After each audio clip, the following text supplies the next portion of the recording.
Hello, everybody.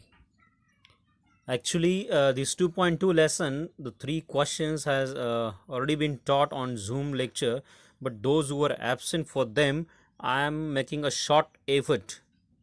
Okay, so this is a short story kind of thing. A parable is where moral lesson is taught.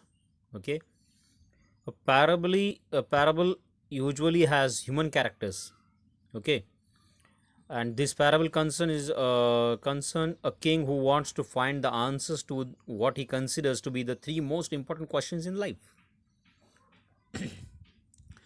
This story is written by Leo Tolstoy, who was a Russian writer. Okay, he's a great thinker, and he's first achieved literary acclaim in his 20s with his semi-autobiographical trilogy Childhood.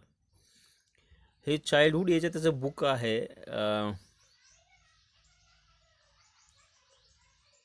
याच्यावरती वेगवेगळ्या एज्युकेशनमध्ये सुद्धा याच्यामधले विचार घेतलेले आहेत, कारण त्यांनी childhood 3 स्टेजेसमध्ये सांगितलेलं आहे. Okay, anyway, keeping that apart, will come directly to the question. Here a king, there is one king, एक राजा आहे, त्याला 3 प्रश्न पडलेले आहेत. त्या 3 प्रश्नात त्याला असं वाटतं की हे जर 3 प्रश्नांची त्याला उत्तरं मिळाली तर तो कशामध्येच फेल होणार नाही. ओके, मग ते कोणते 3 प्रश्न?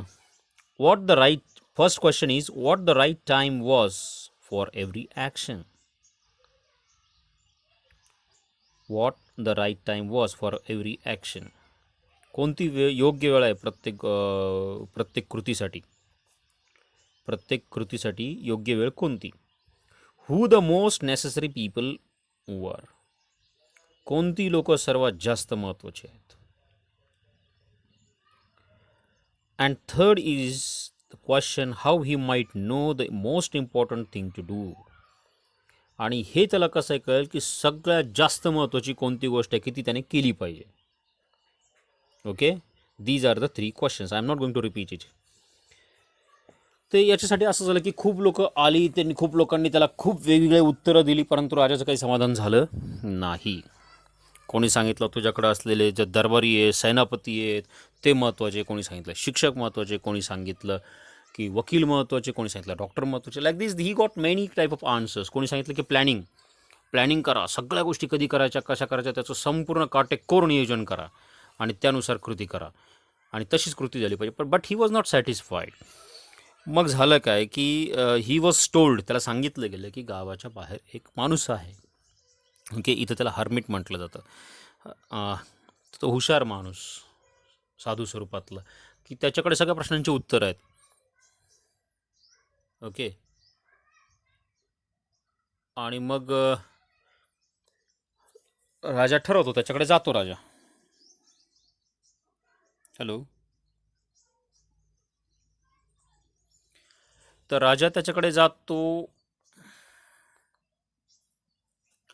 तिथे गेल्यानंतर मात्र राजाला दिसतं की एक म्हातारा माणूस आहे आणि तो आपलं वाफे तयार करतोय. ओके, तो खोदतोय जमिनीमध्ये खोदून तो वाफे तयार करतोय. तर राजा पाहतो की तो माणूस खूप वीक आहे आणि मग राजाला त्याची दया येते आणि मग राजा त्याच्याकडचं ते जे आहे ते घेतो आणि तो खोदायला सुरू करतो. खोदून तो राजा त्याला मदत करतो, ते वाफे तयार करतो. परंतु ते करत असताना राजा त्याला म्हणतो की मला 3 प्रश्न पडलेले आहेत म्हणे, आणि तर त्याची मला उत्तरं हवीत.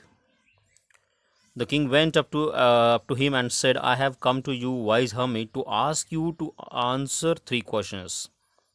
Okay, they are, how can I learn to do the right thing at the right time? मला कसं कळेल की कोणती गोष्ट आहे की ती कोणती योग्य गोष्ट आहे की ती केली पाहिजे, किंवा कोणती गोष्ट आहे की ती त्यावेळी केली पाहिजे. Who are the people I most need? कोणती माणसं आहेत की त्यांना माझी जास्त गरज आहे, मी त्यांनाच वेळ दिला पाहिजे.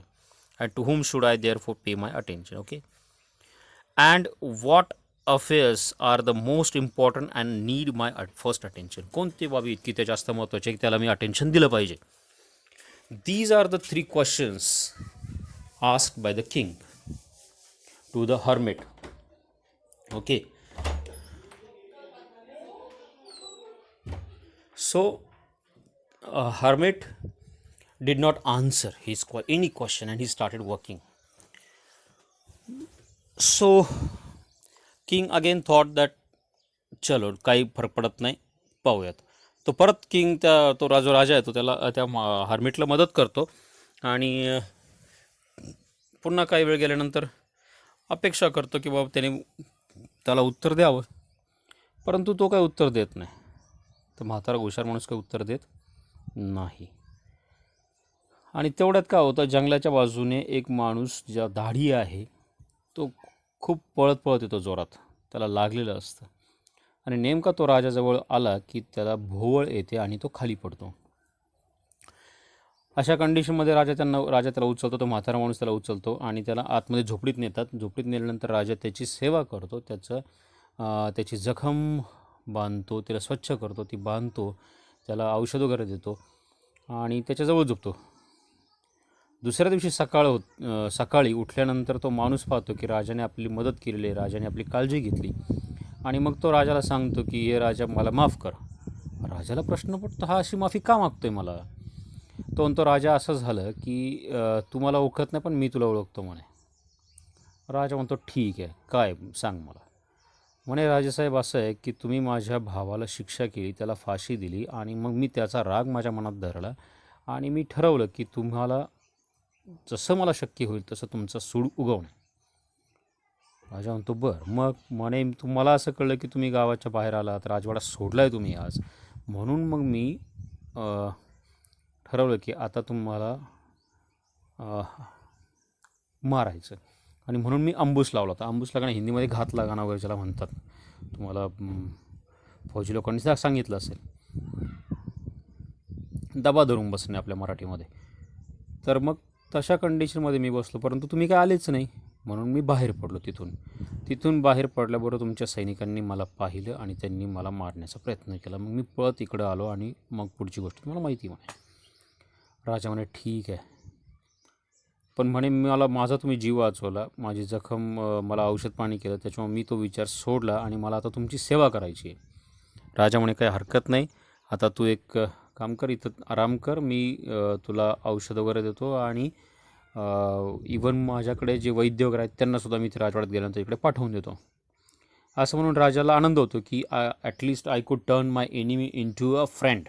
Okay, so once again he goes back to the हर्मिटकडे जातो तो पुन्हा बाहेर आणि हर्मिटला म्हणतो की झालं, ठीक आहे, आता मला पण तरी माझ्या प्रश्नांची उत्तर मिळाली नाही. पण तो हर्मिट त्याला म्हणतो, तो साधू वजा हुशार माणूस त्याला म्हणतो की तुला तुझ्या प्रश्नांची उत्तर ऑलरेडी दिलेली आहेत मी.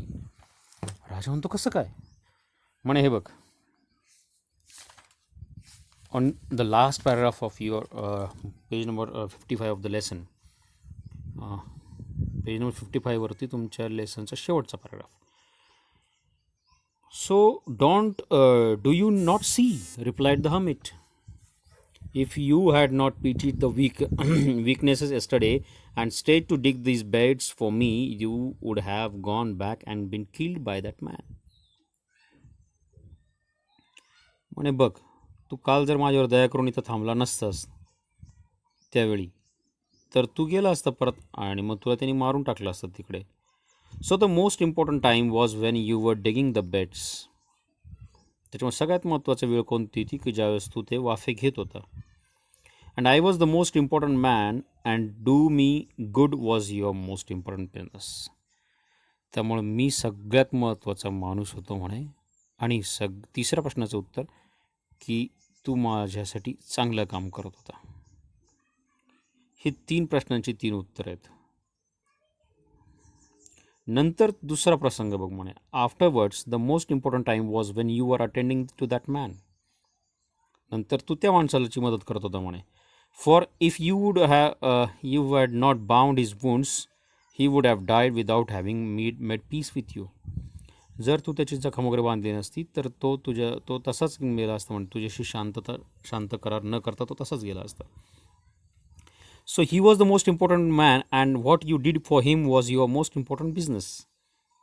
तो महत्त्वाचा माणूस होता आणि त्यावेळी त्याच्यासाठी जे तू केलंस ते सगळ्यात जास्त तुझं महत्त्वाचं काम होतं. Remember then, there is only one time, and that is important. That time is now. त्याच्यामुळे लक्षात ठेव म्हणे की सर्वात महत्त्वाचं काय आहे तर वर्तमान काळ, तो सध्याचा क्षण. It is the most important time. तो सगळ्यात महत्त्वाचा वेळ आहे. पण का? Because it's the only time when we have any power. तीच वेळ अशी महत्त्वाची असते म्हणजे की त्यावेळेस आपल्याकडे सगळ्या प्रकारची पॉवर आहे. Okay. The most necessary person is the one with whom you are. सगळ्यात महत्त्वाचा माणूस कोण आहे? तो की ज्याच्यासोबत तुम्ही आहात. For you do not know whether you will ever have dealing with anyone else. कारण तुम्हाला माहीत नाही की तुम्हाला पुढचा क्षण मिळणार आहे की नाही आहे, तुम्ही कोणाशी डील करणार आहात की नाही करणार आहात. आणि भूतकाळ तसाही अर्थपूर्ण नसतोच. आणि भविष्यकाळ तुमच्याकडे मिळेल की नाही ते माहीत नाही. म्हणून तुमच्यासोबत सध्या जी माणसं आहेत तीच सगळ्यात जास्त महत्त्वाची असतात. Because for that purpose so the important persons are those who are with those you are with them. And the most important thing is to do this person good, because that purpose alone were you were sent into this life. आणि त्यांच्याशी तुम्ही चांगलं वागावं, हेच तुझं महत्त्वाचं काम आहे म्हणे. आणि त्या चांगलं वागण्यासाठीच तुम्हाला इथे परमेश्वराने पाठवलेलं आहे. This is the story. And these are the 3 questions and its answers. I hope I have narrated the whole story you in a short Marathi. Read it, and those who were present for the lectures, they must have understood it during the actual teaching.